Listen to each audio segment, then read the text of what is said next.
Alright, welcome back. So, in this video, we're going to officially start book 2, right? So, the previous book, pretty much everything we've been doing up to now would kind of be like, I would guess, one school year, right? I feel like each book is about one school year's worth, or I should say one semester worth of school if it were to be a college class, which I think it could really be a college class. Probably not the first year of college, maybe second or third. But we would now be starting the new school year, or the new semester, I should say, with book 2. So like I said before, in this book, we're now going to move on to talking about the subconscious mind in terms of more metaphysical phenomena, right? So the subconscious, like I said before, is a metaphysical substance, right? So it's not from the body. Some people think it is. I disagree. It's not a substance that arises from the physical brain, right? As we've been, discussing. It's actually a metaphysical substance that exists in the metaphysical world. And it interacts with the body, though. Now, we've been primarily discussing the subconscious mind and subconscious phenomena that generally appear or show up in everyday behaviors, right? Everyday experiences.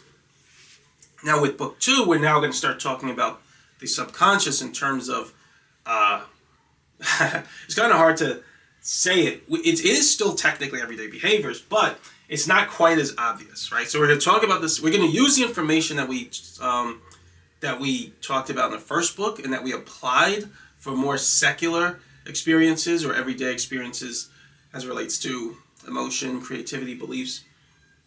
But now we're going to take those same principles and kind of use them to make the subconscious do different things, right? Do different things that aren't quite things that we kind of see every day, but we're going to use these same exact rules. We're just going to use them in different ways. So if you didn't know about the rules of the subconscious the way we've discussed, you might not know how to adjust your intention to do all this new stuff that we're going to do. Right? It's not, the results aren't quite as obvious, but we're going to apply them to do some other stuff. And actually in this chapter, we're going to learn of a new transcendental mental ability that we haven't discussed yet.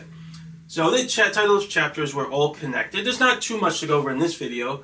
Like I said, the rest of this book is probably going to be a lot easier than book 1 because we're just applying the theory that was set up in book 1, right? So book 1 had all of the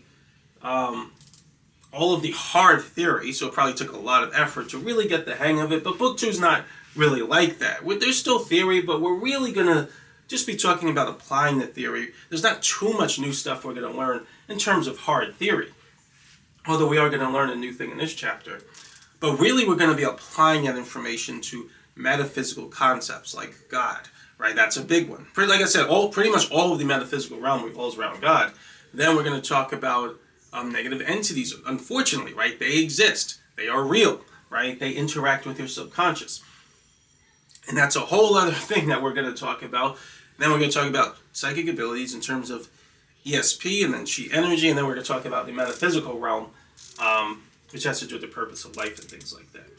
So, to start with this chapter, what I really wanted to talk about, again, it's not too much, but I wanted to just basically give a little intro, and that's pretty much how I do it in the book, to basically say, so in spiritual context, right, you've probably read a lot of spiritual books and even self-help books that appeal to sort of spiritual ideas, and you probably have very often have heard of the idea that we're all connected, or you've heard spiritual people say, I want to be one with the universe, right, or we're all one.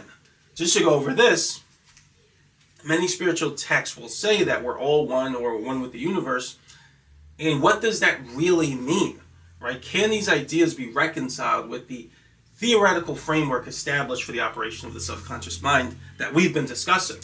So basically this idea that we could be one with everything, I want to now kind of go a little bit into what that's really referring to, what I think it is. And like I said, I want to talk about in terms of the subconscious. So basically, when I was creating this theory, right, I I knew of a lot of supernatural phenomena, and I've read about them a lot. I didn't care about psychic abilities at all, right? I never really cared about that. But I was always interested in spiritual phenomena. And I was trying to sort of reconcile the spiritual phenomenon that I've seen and that I've recognized and that I've read about. And I'm like, well, if this stuff exists, which it does, like I think it's kind of silly to question it, but if a lot of these spiritual phenomena exist, how does the subconscious play a role in them, right? So I don't claim to have all the answers, but if my theory is correct about the subconscious, is it possible to sort of bridge some of the gap in understanding, right, between these phenomena, which there's no real theory to explain them, and the phenomenon of the subconscious, which now there's a theory for?